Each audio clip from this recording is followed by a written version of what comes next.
Okay, Volume 8 of the Bible story. We are at Part 4, Story 8, 10 Sleepy Girls. That's what it says. Uh, this is another story that they have for the, uh, the King of Prophets, or the Prince of Prophets. But let me go ahead and read that. Read the story. Okay? One of the most exciting stories Jesus told was about the 10 sleepy girls. They were bridesmaids, all dressed up for a wedding, all eager to take part in it, and half of them never got there. All the ceremony was to be held in the evening. Each girl had a little lamp of oil to carry. I'm all of us sure all of them looked forwards eagerly uh, to to taking part of the procession.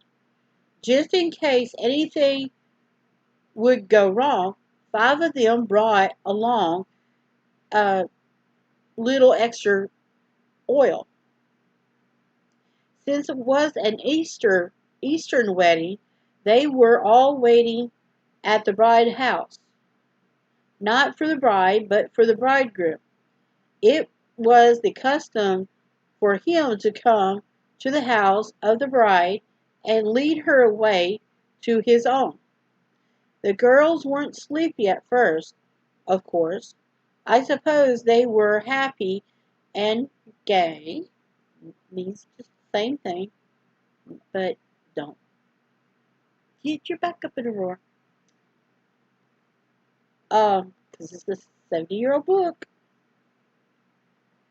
Were as happy, and I'm gonna go ahead and delete this off of this my part. But even though it has it, and gay, as most bridesmaids usually are, as they were talking about the bride, the bridegroom, and their own chan- own chances of getting married. Talked about the bridegroom, and their own chances of getting married.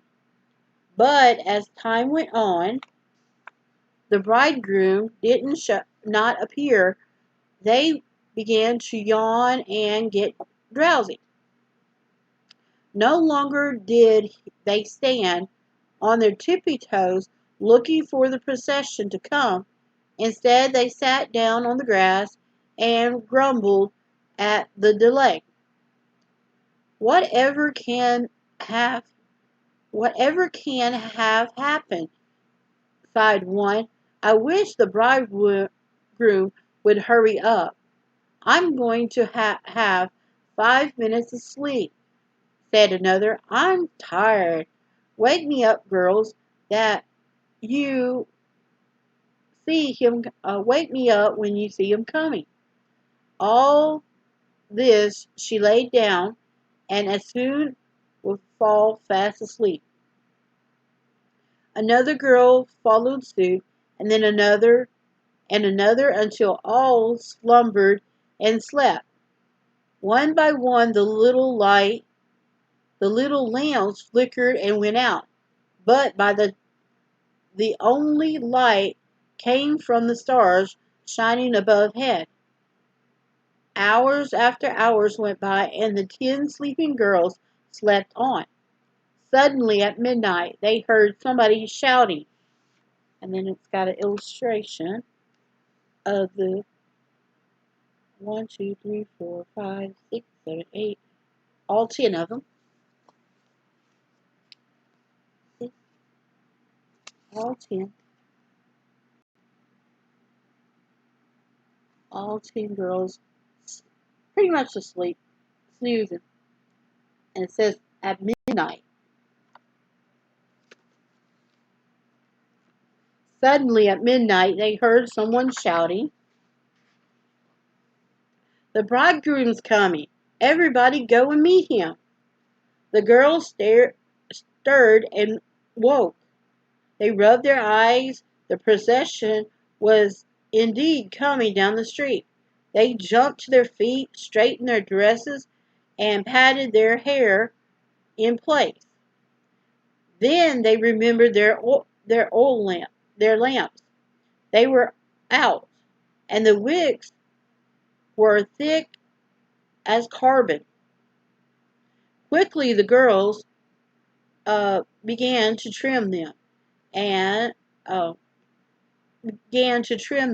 for they couldn't join the progression without their lamps.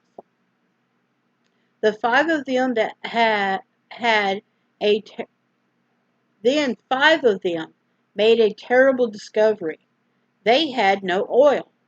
"Lend me some of yours," they begged the others. "Sorry," said the others, "but we don't have a drop to spare." "But what shall we do? We'll miss the wedding," cried the five who didn't have any oil. "Better go and buy some," said the others. "What, at this time of night? There might be a store open. You could try." Frantically the five dashed off into the darkness. While they were gone, the bridegroom came, and they that were ready went in with him to the marriage, and the door was shut. Then the saddest thing happened.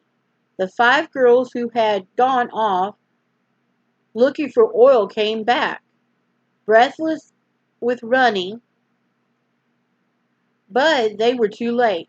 They had missed both the procession and the wedding.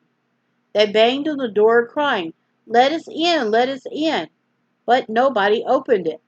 The bridegroom merely called from within, "I don't know you." The lesson here is that we must always be ready for his return. "Watch therefore," he said, "for you know neither the day nor the hour when the Son of Man comes." And then, of course, has the one running away and the five with them, and the bridegroom and the bride going into the bride's house. And there's the illustration. See, here's the five that have the light, and there's the two of the five, and they're rushing to go get it.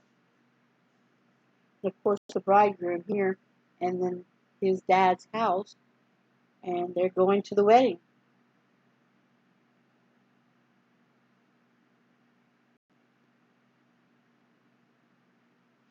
Okay. It's a pretty blue color.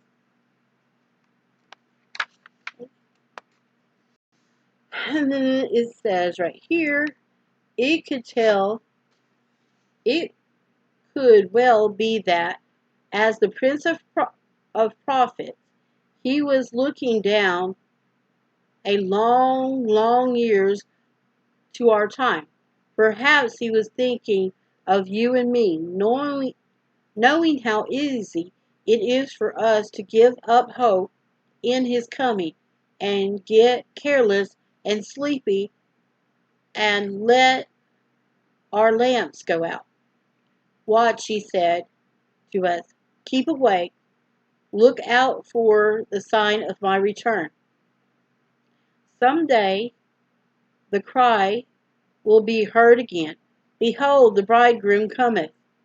For the city, from city to city, from country to country, the wonderful news will spread like wildfire. Jesus is coming.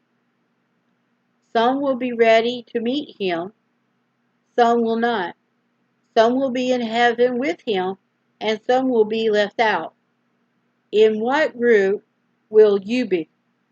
Let us let us all be ready with our lamps trimmed and burning till he comes. And then it's got the five girls crying because they can't come in. Because he said, "I don't know you." They're banging on the doors, and these two are so distraught. Well, there's three of them that are so distraught, are so upset. And that's the end of Part 4, Stories 8. So it looks like it's not a complete short one, but time for a break, and I'll see you back in a bit.